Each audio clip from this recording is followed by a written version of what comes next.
guys, welcome back to my channel dalam pembahasan alur cerita Devil May Cry. Di mana episode kali ini kita akan sedikit mendapatkan bumbu percintaan dari sepasang kekasih yang berjuang mempertahankan kisah cinta mereka. Terlebih lagi keduanya berbeda identitas, yang dimana satu manusia dan satu lagi adalah iblis. Gak perlu berlama-lama lagi, gimana kisah selengkapnya, langsung saja masuk ke alur cerita. Berangkat.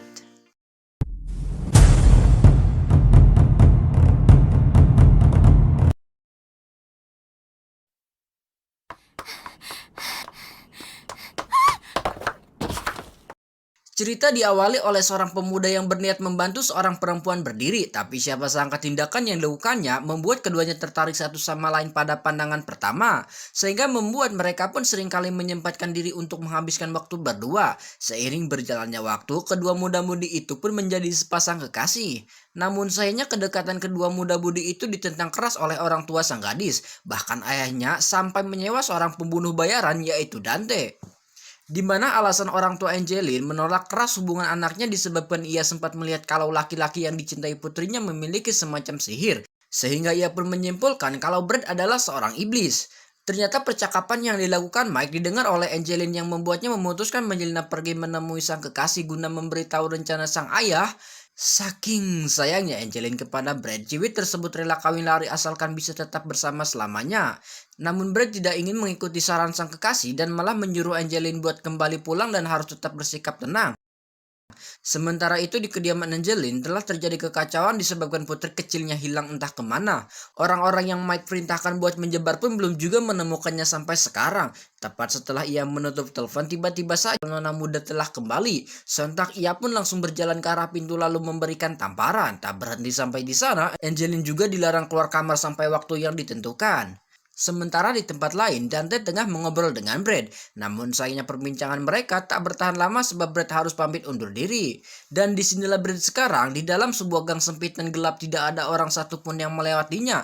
Di mana tiba-tiba saja sebuah iblis muncul dari kegelapan dan langsung memberikan beberapa informasi mengenai kebangkitan Tuhan mereka. Akan tetapi, tiba-tiba saja...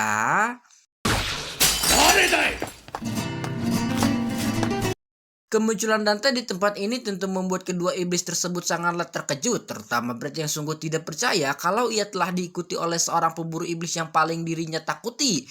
Ya, Brad dari awal sudah mengetahui identitas orang yang tadi mengobrol bersamanya di bar, tepatnya pada 4 bulan lalu setelah ia menginjakan kakinya di tanah para manusia ini. Berbeda halnya dengan Brad yang masih santai, iblis yang berada di samping Brad mulai menyerang Dante dengan beberapa serangan yang mengakibatkan tangan miliknya harus hancur berkeping-keping disebabkan timah panas milik sang pemburu.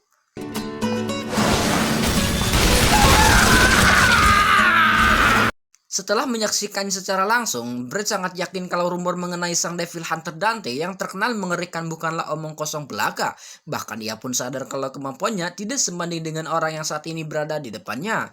Sehingga ia pun pasrah saja menunggu keputusan Dante, membiarkannya hidup atau mati. Karena dirinya sadar walaupun mengerahkan semua kemampuannya, ia tidak akan mampu mengalahkan Dante, sebab hasilnya tetap sama, yaitu sia-sia. Tapi sebelum Dante melepaskan timah panas, Brad terlebih dahulu menyinggung perihal Dante yang terlahir dari campuran iblis dan manusia. Dan apakah kedua orang tua Dante saling mencintai? Di sini saya cukup salut dengan pemikiran Dante, di mana setelah Dante menjelaskan kalau cinta sejati adalah cinta yang datang dari lubuk hati, tidak memandang kamu berasal dari mana, siapa dirimu, dan apa yang kamu miliki. Setelah mengatakan kalimat itu, tiba-tiba...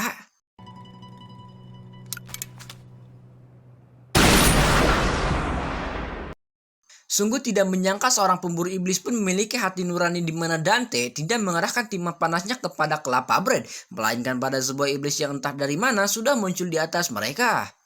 Selepas permasalahan di dalam gang, kini keduanya pun memilih melanjutkan perbincangan mereka mengenai misi yang saat ini Brad jalankan, di mana kita mendapatkan sebuah nama Tuan atau Raja mereka para iblis yang tengah merencanakan untuk memasuki dunia para manusia, di mana Tuan mereka bernama Belphegor.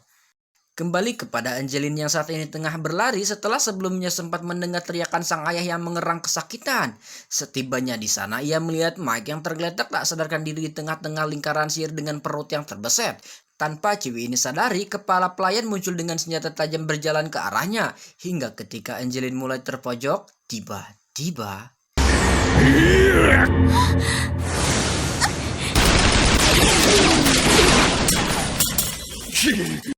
Kemunculan Dante dan Brad tentu mengejutkan si pelayan, namun yang paling mengejutkan bapak pelayan adalah Brad yang kedapati berkhianat kepada kelompok mereka.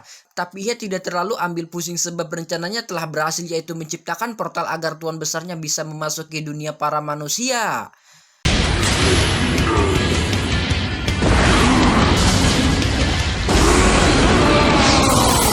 Kemunculan seorang iblis yang terlihat sangat aneh tak membuat Dante gentar sedikit pun. Malahan dengan kemampuannya dalam berburu iblis, pemuda tersebut dapat dengan mudahnya memberikan beberapa luka yang sangat menyakitkan kepada Belphegor.